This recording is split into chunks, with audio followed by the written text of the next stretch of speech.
সত্য ঘটনা।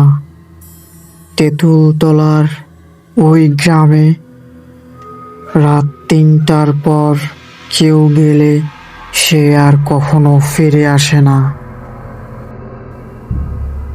গ্রামের নাম ছিল তেঁতুলতলা। সেখানে যদি কেউ রাত ৩টার পর যেত, সে আর কখনো সেখান থেকে ফিরে আসতো না।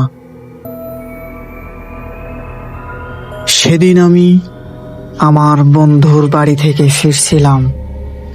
রাত প্রায় ২টা ৫০। গ্রামের রাস্তা একদম ফাঁকা। কুকুরগুলো দূরে কোথাও চুপচাপ বসেছিল। শুধু বাতাসে তেঁতুল পাতার সর সর শব্দ শোনা যাচ্ছিল। আমি যখন গাছটার পাশে আসলাম, হঠাৎ মনে হলো কেউ আমার নাম ধরে ডাকলো, মুস্তাকিম। আমি থেমে গেলাম, পিছনে তাকালাম, কেউ নেই।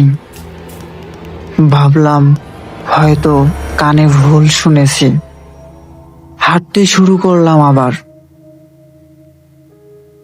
তারপর আবার সেই একই আওয়াজ, মুস্তাকিম দাঁড়াও।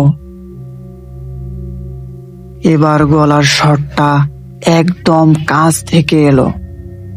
শরীরের রক্ত যেন জমে গেল। আমি টর্চটা অন করলাম, কিন্তু আলো ঠিক মতো জ্বলছে না। টর্চের আলো কাঁপতে কাঁপতে গামছার গোড়ায় এসে পড়ে।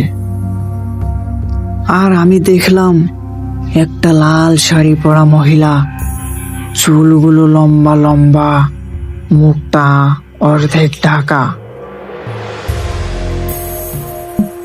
চোখ দুটো একদম জল জল করছে, যেন লাল কয়লার মতো। তখন আমি সামনের দিকে একটু হাঁটার চেষ্টা করলাম।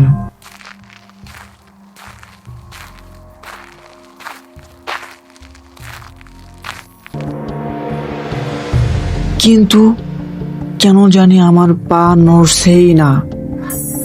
আর দূর থেকে কুকুরগুলো ঘেউ ঘেউ করে চিৎকার করতেছে।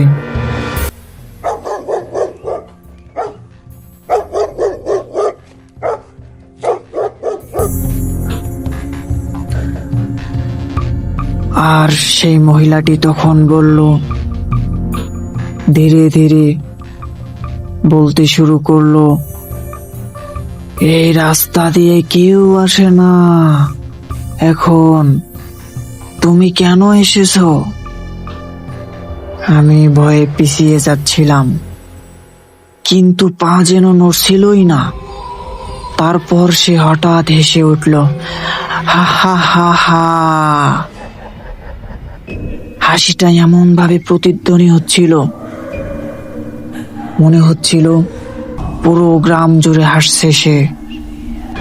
আমি দৌড় দিলাম, কিন্তু যতই দৌড়াই রাস্তা শেষ হচ্ছিল না। চারপাশের গাছগুলো যেন ঘুরে ঘুরে আমাকে ঘিরে ফেলছে।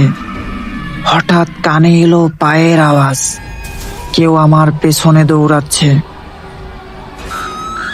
আমি প্রাণপণে দৌড়াতে দৌড়াতে শেষমেশ মসজিদের সামনের আলো দেখতে পেলাম। মসজিদের সামনে পৌঁছালে একদম ঢলে পড়লাম। সকালে গ্রামবাসীরা আমাকে খুঁজে পায়।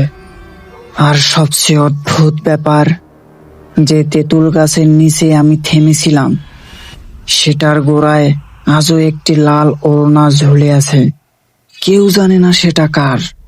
বন্ধুরা, তোমরা এরকম ভয়ানক গল্প শুনতে আমাদের চ্যানেলটি সাবস্ক্রাইব করুন। ধন্যবাদ।